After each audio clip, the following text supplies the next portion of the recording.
Oke, assalamualaikum warahmatullahi wabarakatuh. Jumpa lagi dengan saya, fan-nya Kang Deddy Mulyadi ya, KDM. Ini saya mau ngebahas tentang KDM dituding sebagai, bukan sebagai ya, tapi dibiayai partainya oleh oligarki. Itu ada yang menyebutkan seperti itu. Tapi ternyata Kang Deddy Mulyadi itu membantah, karena Kang Deddy Mulyadi itu tidak pernah melakukan seperti itu. Jadi real itu kegiatan dibikin oleh timnya mungkin, khususnya itu kan. Artinya tidak ada sangkut pautan dengan oligarki, tapi ada sekelompok orang atau ada salah satu orang yang menyebutkan bahwa Kang Deddy Mulyadi itu, Gubernur Jawa Barat itu melakukan atau meminta bantuan kepada tim oligarki. Tapi ternyata malah sebaliknya gitu. Malah sebaliknya orang yang menuduh Kang Deddy itu malah dia yang meminta gitu, mendatangi tim untuk meminta bantuan atau mungkin apalah gitu kan. Tapi intinya emang Kang Deddy Mulyadi itu tidak seperti itu. Dan kalau pengen tahu jelasnya, kita lihat videonya bareng-bareng, oke? Lebih baik jadi pemimpin yang melakukan hubungan dengan kalangan pengusaha, di YouTube kan, di TikTok kan, di IG kan, dilihat di media sosial secara terbuka apa yang dilakukan, dibanding dengan mengaku orang yang anti oligarki, seolah-olah berhadapan dengan oligarki, tetapi saat pemilu di belakang layar timnya mendatangi oligarki meminta bantuan untuk dana kampanye, atau di saat pemilu menggunakan fasilitas pesawat jet pribadi untuk kegiatan kampanye, padahal jet itu milik oligarki. Hidup lebih baik apa adanya dibanding dengan penuh kepura-puraan.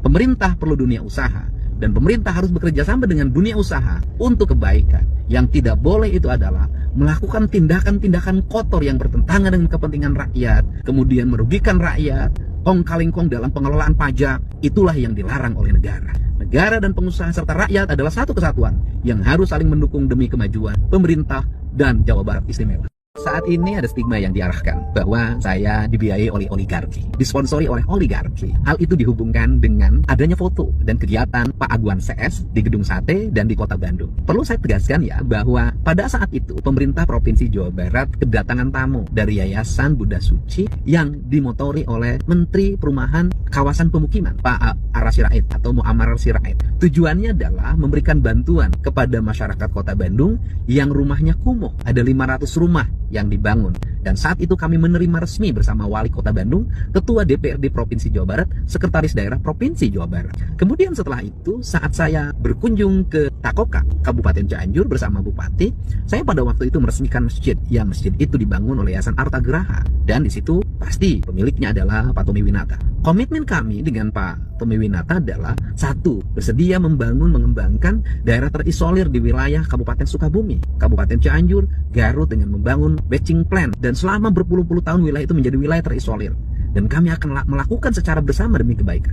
Yang kedua, menjaga Gunung Wayang dari berbagai bentuk intervensi perusahaan, mengembangkan kembali habitatnya dan ekosistemnya. Kemudian yang ketiga adalah membangun kawasan-kawasan perkebunan yang hari ini berubah peruntukannya, dikembalikan ke teh, ke karet, yang pada akhirnya rakyat itu bisa menjadi tuan dengan mengelola perkebunan teh dan karet yang dibiayai oleh pemerintah provinsi, Yayasan Arta Graha, dan berbagai pihak yang memiliki kepedulian terhadap pengembalian ekosistem dan perkebunan di Jawa Barat. Perlu saya tegaskan, sebagai gubernur, saya terbuka berhubungan dengan siapapun. Saya terbuka terhadap dunia usaha, selama dunia usahanya adalah dunia usaha yang legal, tidak merugikan masyarakat, membayar pajak dengan baik, kemudian melahirkan regulasi tumbuhnya lapangan kerja, dan dilakukan secara terbuka.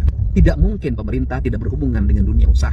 Selama berhubungannya dilakukan secara terbuka, bertujuan untuk kebaikan dan kemakmuran rakyat, tidak merugikan rakyat, tidak merusak lingkungan, tidak mencemari lingkungan, tidak merampas hak-hak negara dan hak rakyat, bagi saya tidak ada masalah. Oke, bagaimana dengan video yang tadi itu? Apakah kalian setuju pendapat Kang Deddy Mulyadi itu? Tulis di kolom komentar, like dan share video ini agar orang pada tahu ya bahwa Kang Deddy Mulyadi itu tidak pernah melakukan hal-hal seperti itu. Dia murni, dia real, dan dia fakta, dan tidak hoax dia itu. Jadi pejabat yang diidamankan rakyat, tidak berpihak kepada politik ataupun tidak berpihak kepada orang-orang yang besar. Jadi itulah karakteristik Kang Deddy Mulyadi yang mempunyai akhlak. Bukan saya artinya karena fan-nya Kang Deddy Mulyadi, tapi saya emang salut sama pejabat yang satu ini. Oke, kalau ada pertanyaan ataupun kritikan atau ada yang suka dan tidak suka bisa tulis di kolom komentar di bawah ini. Oke, sampai jumpa. Assalamualaikum warahmatullahi wabarakatuh.